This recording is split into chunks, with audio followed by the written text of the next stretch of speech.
retro look, future sound. Come on, how sexy is that? I've got a sense that someone in a black leather jacket, right, with dark shades, in a bunker in Whitehall is going, yeah, he's listening to jazz. He's obviously one of those extreme political types. It is manly, yeah. It's pretty manly. And budgie smugglers and all that. That would mean downloading 4K film in like 2 seconds. Hi everyone, and welcome to the Gadget Show Podcast. I'm Suzi Perry. And I'm Jason Bradbury, and before we get started, we've got to say a huge thank you to our mates at CEX. Yeah, if you've got old gadgets gathering dust, then CEX will turn them into cash or credit towards your next tech fix. Yeah, they've got everything from the latest smartphones to proper retro treasures, all tested, guaranteed, and backed by a 5-year warranty. So whether you're trading in, upgrading, or hunting for a blast from the past, check out webuy.com or drop by one of 400 CEX stores around the UK.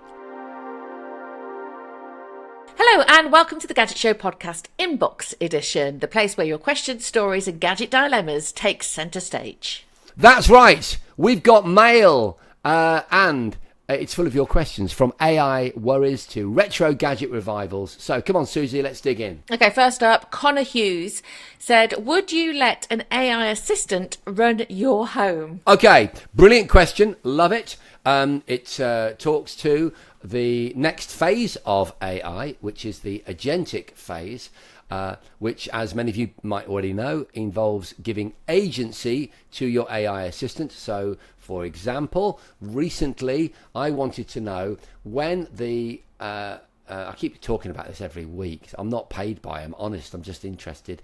The Rogue Xbox AliX consoles were coming out, meaning I wanted to know when the launch window opened for me to purchase one. Yeah, and so I asked ChatGPT. I do use other AIs like Grok and Gemini, but I asked ChatGPT, and it has a certain amount of agency now. Did you know that, the app within iOS, and it's set up so that every morning at 8 a.m. it would tell me whether the purchase window is open for these products or not. Right.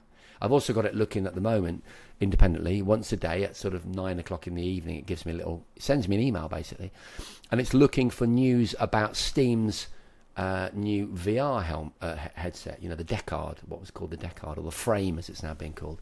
This is how I stay ahead of some of these trends and get up to the minute news that we can give to you lot.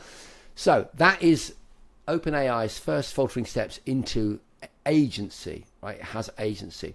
What you're talking about, Connor, running your home, would include the next level of agency, which would mean access to my credit card, perhaps, or my Sainsbury's, my Sainsbury's account, or whatever you call that card that you put on Sainsbury's, so that it could order food, get it delivered, do sort of stuff like that, right? And you can imagine that's problematic, because when an AI gets or hallucinates and gets a simple question wrong, like, what year was the first Atari 2600 created, and it says 1976 when it's actually 1977, then that's not a big deal. But when it orders 300 glass jars of peanut butter instead of 3, for me, that's a problem. So, and also having access to my credit card, knowing what I'm doing, and then maybe things like we know have happened, because Zuckerberg has told us that it's happened, that intelligence agencies have interest in particular people or do mass data gathering exercises around people's information. It suddenly becomes ethically problematic as well. So that's my quick sort of knee-jerk take on it. Yeah, I mean, I'm with you completely. If it's just smart home stuff, then I think that's okay. But when it goes up a notch, which we've been talking about in the podcast this week, yeah, I'm scared. Then I'm out. I'm like, no, I can have it as a doorbell, and I can see on my phone who's there and that kind of thing. I like, but more than that, I'll do it myself. I'm all right doing it myself. It's not such an issue, honestly. We've all done it ourselves forever. What about all your stuff with? I can imagine booking flights, checking in. Oh my God, I mean, I hate it. It must be a nightmare for you. Wouldn't it be great if you could just give so that the AI knows, what your preferences are? Like, you might prefer Heathrow if you're in London to Stansted. Yeah. You prefer a good deal over luxury, but you wouldn't mind a bit of an upgrade if it's inexpensive. You prefer certain types of airlines, and then it checks in and finds the seats that you like. You always like a seat on the outside or whatever. I like a seat by the window. Yeah, but I think that's something different. I think you're talking about a digital assistant there, an AI assistant, which for me is different to a AI controlling your home. Okay, I see the distinction. I don't get a kick out of having anything like that done for me. I can do it myself. I don't ever see a time where I need the bath running for when I walk in and the lights to go in a certain mood and the music to come on a certain style. I don't need that. No, I don't. I was with you until he said that. I was like, what, it can do that? I want to put my record on, right? I want to put my vinyl record on myself. Nice. I want to hear the crackle, and then I want to listen to the music that I've chosen specifically for my album collection, and then I want to put the dimmer on the light down a little bit and get myself a glass of wine out the fridge. I don't need anyone to be doing that shit for me. We are all imagining you sound, God, what a great life you lead when you're on the one day of the year you're actually at home. Yeah. Exactly. When I'm not in Indonesia, Malaysia, Australia, I'm so looking forward to that day. I can't tell you. So, Connor, that's what I think we're both worried about the privacy angle a little bit. The funny thing is, massively. Yeah, the tech itself, Connor, no issues with it whatsoever. And my answer is, to would you let an AI assistant run your home? Is absolutely.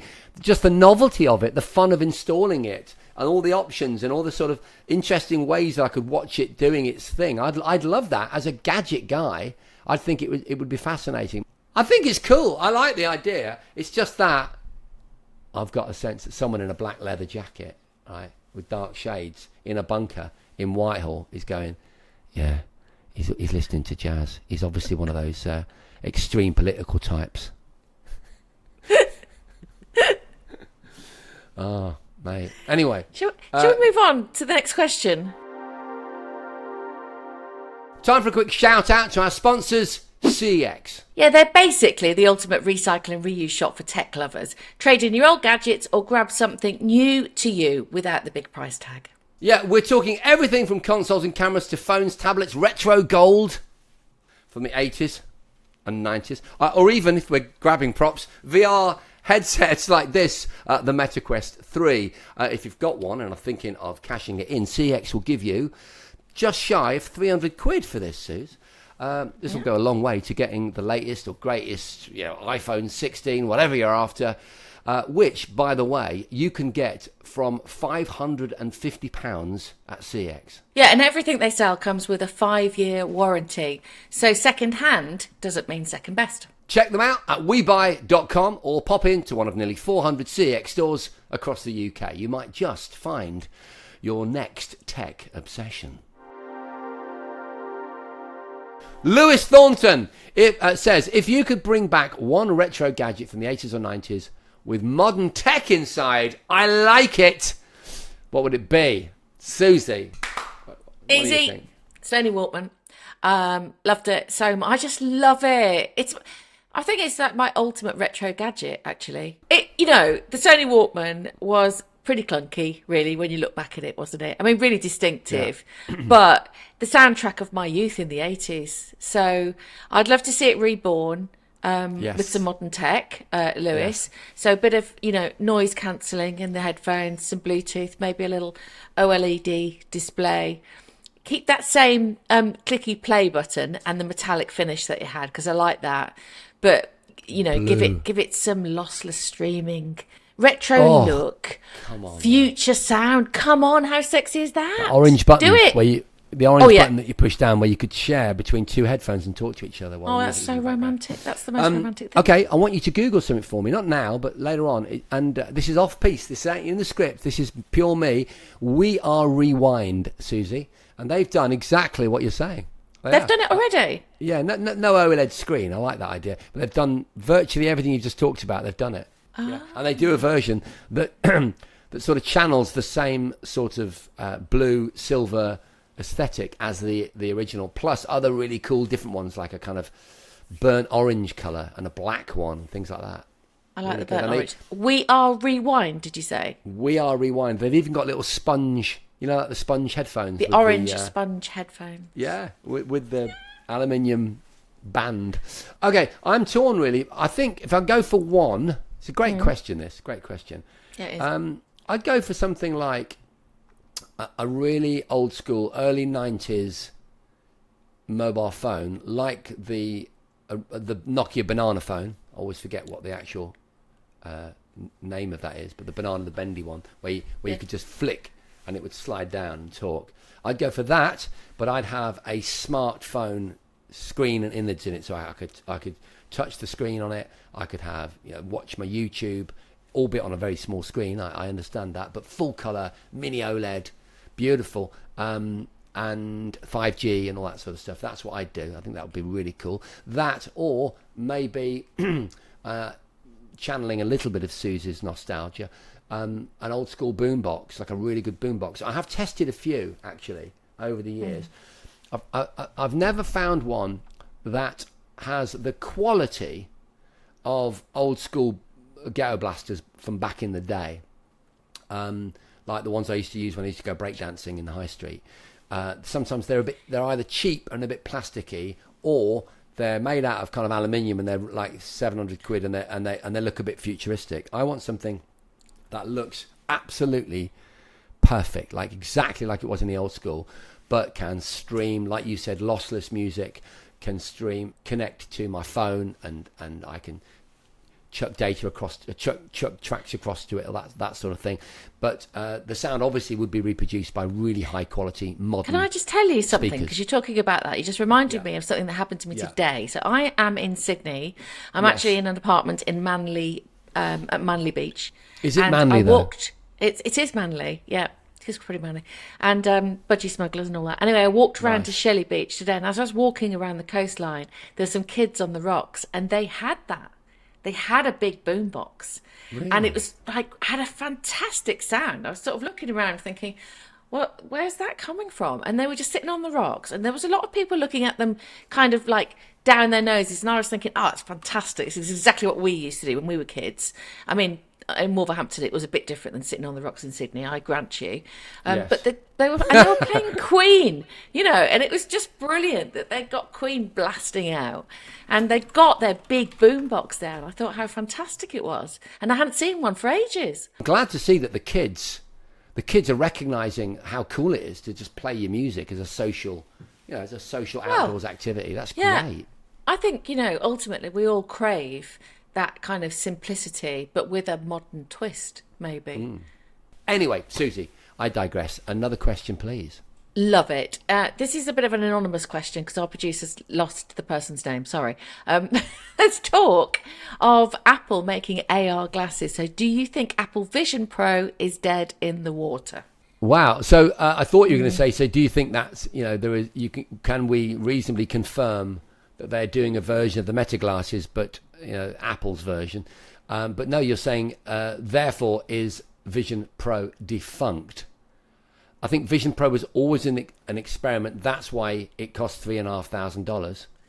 That's how you fund an experiment, isn't it? You don't do what Meta have done with their Quest series, which is make them less than they actually cost to make, in order to get you on board and buying all the games and all that sort of stuff, or a platform that doesn't provide an awful lot of profit for Meta, let's say, just really good value to the consumer. Apple's model is different with Vision Pro.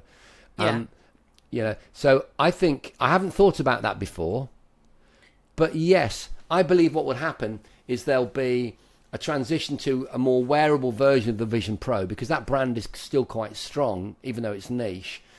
And then yes, the Vision Pro will I think inevitably fall by the wayside. I've never really thought about that before. Well, they never make anything and walk away from it, really, do they? I suppose what they've done there is they've made the moon, and they're going to create the stars from that, effectively. So they're going to take what works and keep refining it until it fits into everyday life. Yeah, does what it says in the tin, if you know what I mean. I think the Vision Pro is probably step one, and let's be honest, when Apple finally nails the design, and everybody like me probably pretend they wanted a pair all along. Well, it'll be step 3 where they nail it. Step 2 will be a rather clunky, low battery life, but much lighter wearable mixed reality version of the full cap mixed reality Vision Pro, because it is mixed reality. It's got that crown, hasn't it, where you can literally dial in reality. I think it's a brilliant innovation. But version 3 will be that'll be the one that starts to change. And if I would have said it absolutely with confidence 3 years ago, because Apple had never really dropped the ball. They just revolutionized every time, and then they'd upgrade with meaningful iterations. That's not the case now. There's no question they have absolutely messed up their deployment of AI, and people should be fired if they haven't been fired. They have absolutely messed up. They have promised things that just have not been delivered. But in terms of this question, no. But in terms of this question specifically about Vision Pro, don't you think that AR will become more useful? And when it does become more useful and more daily, let's say, then that is when the market will open. Yeah, augmented reality is where we're headed. Glasses on our heads that are effectively smartphones. Suzi, you're right. And you're also right to say that, of course, it's a no-brainer. Apple will make some of the most beautiful, some of the most desirable facially worn smartphones available. Yeah, they're well set up for that. That is a good way of putting it, actually. I've got another question from David McNeely. David says, I'm new to wearing glasses. Welcome to the fold. All the sexiest people wear glasses. I saw you walking up Lincoln High Street. Oh, God. In the same glasses as this clip. I was wondering, what brand do you wear, please? What a lovely question, and very politely put. So the brand of glasses that I wear are designed by a London-based designer who, very unusually, not only designs but also manufactures the glasses in a factory in London. How about that? Not even in England, in London. The factory actually is up in Isleworth. And his name is Tom Davies, and he's since over the years become a friend of mine. Most people will know him for designing the glasses for Heston Blumenthal, and he also designs glasses for movies. So he designed the Superman glasses in one of the recent Superman movies. He also made a pair of glasses for Carrie Fisher. So he's quite cool. He's also a lovely man, very sort of British, looks a bit like like a 60s movie star with sort of horn rim glasses, really suave designer. Tom Davies, and yes, but I have worn other brands. I do wear other brands, but these, yes, David, are the ones that I'm most well known for wearing. Very cool. Aaron Doyle would like to know, will cloud gaming ever properly replace consoles? Well, I'm going to say, Aaron, not for a while yet. The idea is brilliant, obviously. Play anywhere, no downloads, no big console under the TV. But the reality is that the broadband, it's just not reliable enough across the UK, is it, really, at the moment? Even good fibre, a little latency can completely ruin the experience. So I think until the infrastructure catches up, consoles are probably safe. What do you think, Jace? Yeah, I mean, when I first experienced cloud gaming, which I wish I could remember the platform I used to use, you got these little boxes and you could plug them in. The concept is so compelling, isn't it?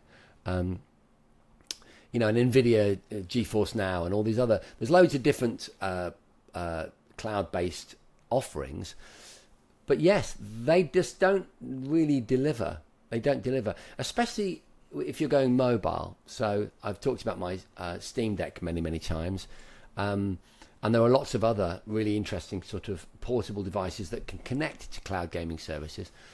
But it never quite flows. It sort of depends what you're playing. You know what I mean? Like if you're playing like an old school retro arcade game or something, or a console game, then it's fine, because those instant sort of neurological impulses, that hyper speed of light response isn't so critical.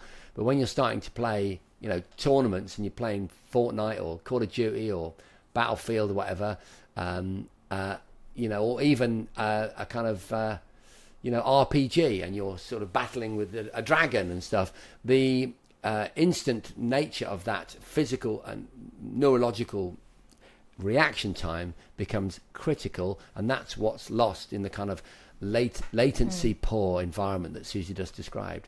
So yeah, I think until maybe whatever the I'm sure we'll talk about 6G or whatever's coming next, and when we do, maybe that will be the tipping point. But right now, I'm not aware of any impending rollout that will change the situation, which is a little bit disappointing.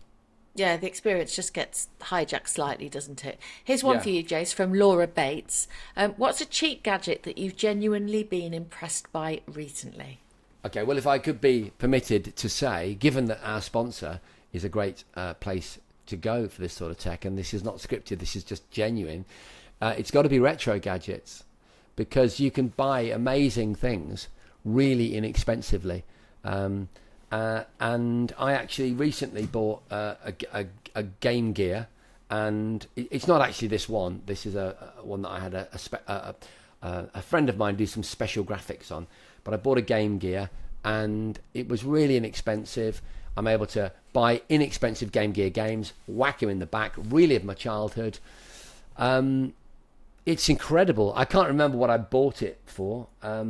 But it would have been a lot less than £100, and it's incredible. It's absolutely amazing. And I was able to upgrade this one. I've had it all upgraded so that you can charge it via USB-C and things like that. Retro gadgets, Yeah, I mean, good one.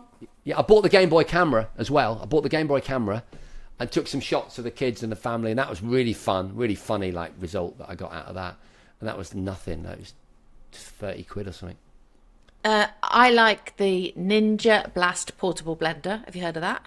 No, tell me about it. Well, I'm at the age of life where you need to eat as much protein as possible.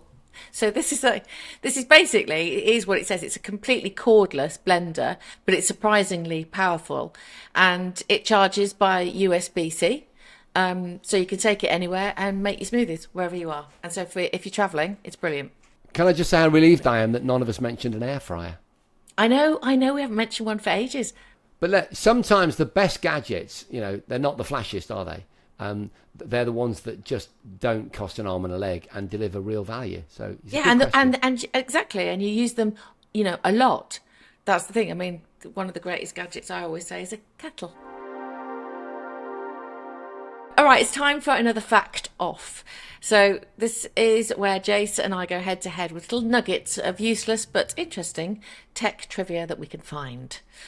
So here's a little bit of trivia that's really surprising.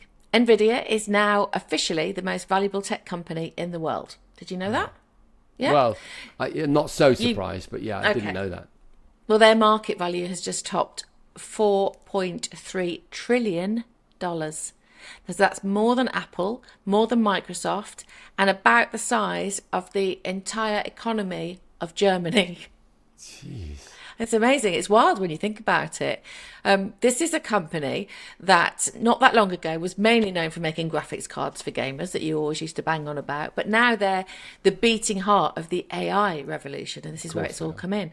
So NVIDIA chips, their GPUs are now powering everything from chatbots and data centers to self-driving cars, AI training systems. Basically, if it involves AI, there's probably an NVIDIA chip somewhere inside it. And that demand has gone through the roof. So every tech giant wants their hardware, and investors are treating NVIDIA like the golden ticket to the future. So it's not bad, is it, for a company who started out helping people play Quake a little bit faster. Now they're literally shaping the future of computing and making silicon seriously, seriously cool again. Well, I've got a fact for you, and it turns out I can actually reveal some new research about 6G. Okay, because the 6G revolution is currently underway, as I mentioned a minute ago. Japanese engineers have tested wireless links at over, and this might answer our previous question in this podcast about cloud-based gaming services, speeds of over 100 gigabits per second in a lab. All right, so that's roughly 10 times faster than 5G. How about that? No way. That would mean downloading a 4K film in like 2 seconds. And here's a sobering stat. There are now around 5.6 billion smartphone users worldwide.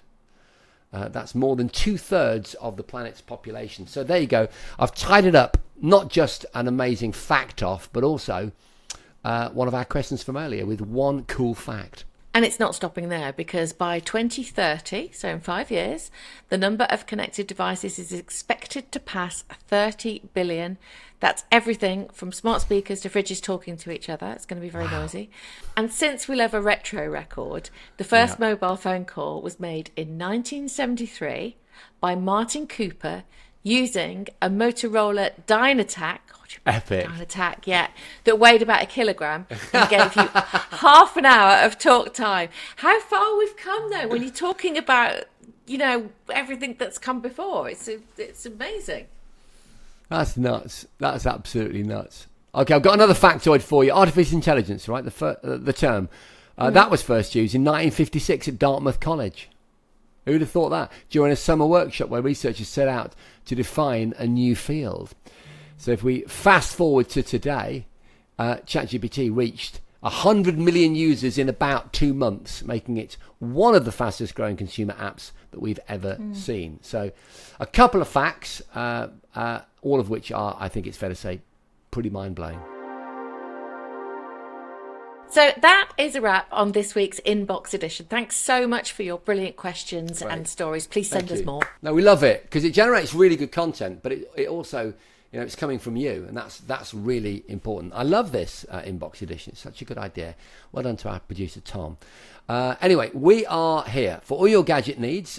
We want as many interactions from you as possible, so you can put stuff in the comments on our various social platforms, or you can get in touch via our email address, which is contact@north1.tv. Yeah, and a big shout out to CEX for backing our podcast. Whether you're hunting for the latest tech or a retro treasure or fancy trading in your old kit for cash or credit, CEX has you covered. Plus, you get a 5-year warranty, and you can find them at webuy.com or in one of nearly 400 stores across the UK. And don't forget, the main Gadget Show podcast drops every week also. So hit subscribe and we'll catch you next time. Until then, keep your gadgets juiced and your inbox tidy. And next week, I'll be coming to you from Melbourne. Epic! Yay! The Gadget Show podcast with Jason and Suzi was presented by Jason Bradbury and Suzi Perry off the telly. It was produced by Ewan Keel and Tom Clint and is a North One production.